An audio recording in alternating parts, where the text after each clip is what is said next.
It's all right to be different. Written by Benedict Coulter. Ever since he was a little boy, Bradley gave his parents lots of joy. He was so sweet, a perfect baby. Just what they wanted. They were so happy. As he grew up, they started seeing he didn't talk or show his feelings. He would get mad and started hitting. He had a hard time communicating. The doctors told them he was autistic and he was different from other children. But in their eyes, he was fantastic, and they were ready for what might happen. The time had come, first day at school. A whole new world. It was quite scary. In his new outfit, he looked so cool. His mom and dad knew he was ready. The teacher was nice and very caring, and other kids were understanding. Some of the things that they were learning were hard for Bradley and real frustrating. But in the schoolyard, there were some others who laughed at him and made some gestures. They called him names as he walked by. He just could not understand why. There was a boy, his name was Dean, who seemed to be especially mean. When he got home, his mom was smiling. She had prepared something exciting.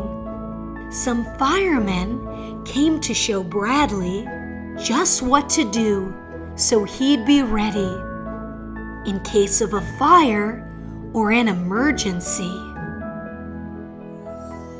Since learning things were hard for him, they made it simple and really easy. He finally turned with a big grin because he knew that he was ready. Art class was Bradley's favorite. He loved to paint till the last minute. Today, the class was pottery.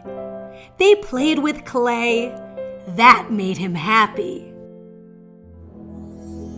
All of a sudden, just before noon, outside the window, Bradley saw smoke. It quickly spread inside the classroom, and all the children started to choke.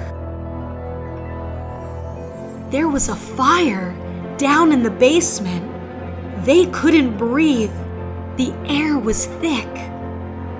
They had to act, not waste one moment, so they could all make it out quick. The teacher told them to follow her, and so they walked out of the classroom. The fire was quickly getting bigger. The smoke got thick and filled the room. As they all gathered out in the playground, Bradley did notice someone was missing. He ran all over and looked around. It was the bully, the boy called Dean. So Bradley quickly turned around and headed back into the building. He found Dean sitting on the ground. He was so scared that he was shaking. By now, the smoke had filled the room. It was real hard to even see. They'd have to make it out real soon. This was a real emergency.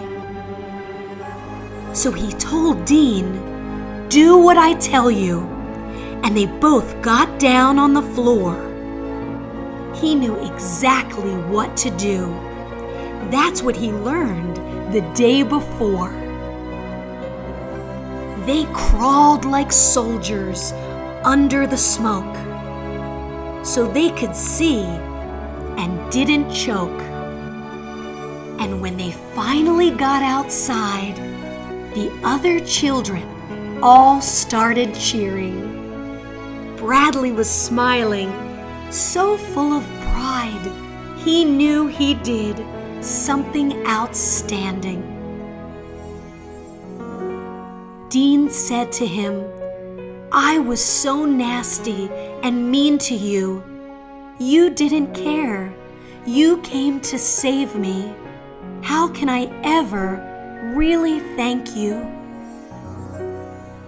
Bradley just smiled, and then he hugged him, and all the children started applauding. Their teacher said, "When you see someone who seems they're different, try not to judge them right away. Just make an effort and take a moment to understand why they're that way. Be kind and caring. Try to be patient and understanding. And most of all, always be loving." From that day on, Bradley and Dean were always seen playing together. They both made sure no one was mean, and they became best friends forever.